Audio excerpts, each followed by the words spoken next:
இரும்பு பலகை என்பது வெப்பத்தை தாங்கும் பேட்டிங்கால் மூடப்பட்ட தட்டையான பலகை அல்லது உலோகமாகும். இதனால் துணிகளை பாதுகாப்பாக இஸ்திரி செய்ய முடியும்.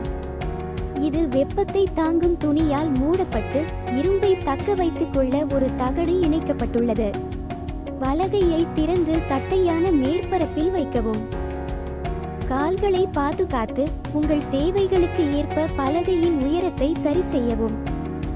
இரும்பு பலகையின் அட்டையில் எந்த அடையாளங்களும் கரைகளும் இல்லை என்பதை உறுதிப்படுத்திக் கொள்ளுங்கள். அவை உங்கள் ஆடைகளுக்கு மாற்றப்படலாம். பலகையை சுவிட்ச் போர்டுக்கு அருகில் வைக்கவும். இதனால் நீங்கள் இரும்பை எளிதாக செருகலாம்.